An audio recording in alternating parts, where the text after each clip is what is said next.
வணக்கம், நான் உங்கள் அம்மா சமையல் மீனாட்சி. இன்றைக்கி சிக்கன் பச்சை பட்டாணி ரைஸ் பண்ண போகிறோம். டிஃப்ரெண்ட்டாக இருக்கும், டேஸ்ட்டாகவும் இருக்கும். டிஃபன் பாக்ஸுக்கு நீங்கள் கட்டிட்டு போகலாம்.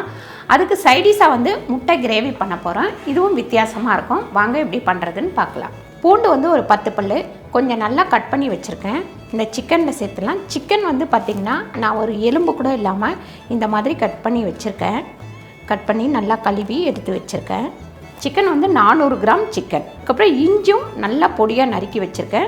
அதுவும் இதில் சேர்த்துருவோம். அதுக்கப்புறம் நறுக்குன கொத்தமல்லி. அடுத்து 4 பச்சை மிளகா ரவுண்டு ஷேப்பில் கட் பண்ணி வச்சுருக்கேன். இதுவும் இதில் சேர்த்துருவோம். அப்புறம் அரை முடி லெமன். கார்ன்ஃப்ளவர் மாவு 1 ஸ்பூன் போட்டுக்கலாம். மிளகுத்தூள் 3/4 ஸ்பூன் போட்டுக்கலாம். கொருன்னு அரைச்சி வச்ச மிளகாய் பொடி இதுவும் 3/4 ஸ்பூன் சேர்த்துக்கலாம். 3/4 ஸ்பூன் சால்ட்டு. ஒரு முட்டை இதில் உடச்சி ஊற்றிக்கலாம். இது எல்லாத்தையும் நல்லா மிக்ஸ் பண்ணிக்கலாம். நம்ம இது அப்படியே ஊறிட்டு இருக்கட்டும். இப்போ நம்ம ரைஸ் பண்ண ஆரம்பிச்சிடலாம்.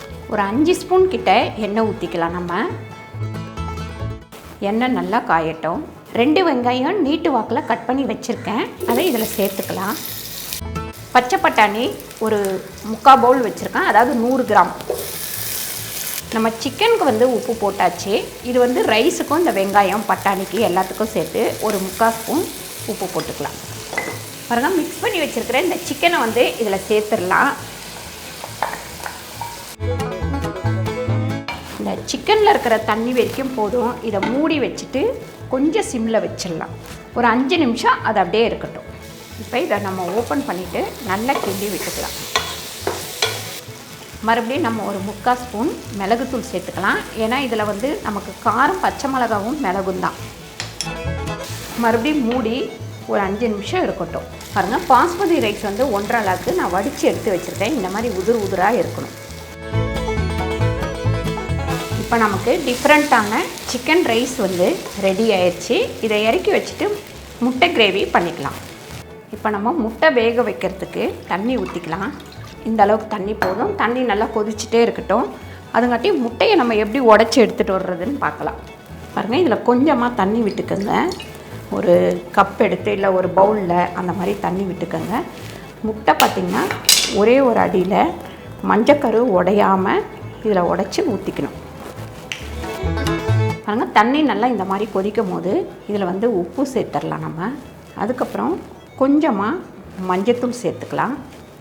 ஒரு அரை ஸ்பூன் கிட்ட மிளகுத்தூள் சேர்த்துக்கலாம். 1 ஸ்பூன் அளவுக்கு எண்ணெய் சேர்த்துக்கலாம்.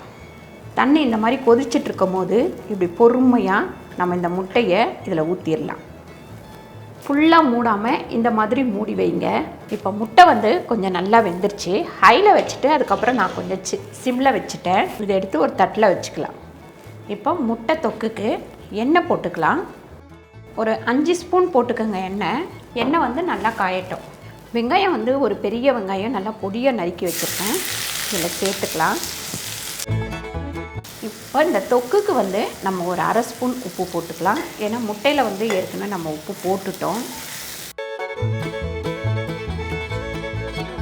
ஒரு 1/4 டீஸ்பூன் அளவுக்கு மஞ்சத்தூள் சேர்த்துக்கலாம்.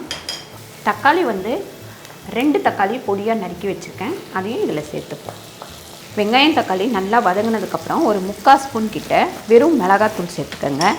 வெறும் மிளகாத்தூள் சேர்த்துக்கலாம். காஷ்மீர் மிளகாவும் சேர்த்துக்கலாம். நீங்கள் பாருங்கள், முட்டையெல்லாம் இந்த மாதிரி கட் பண்ணி வச்சுருக்கேன் நான். இதை இதில் சேர்த்துக்கலாம்.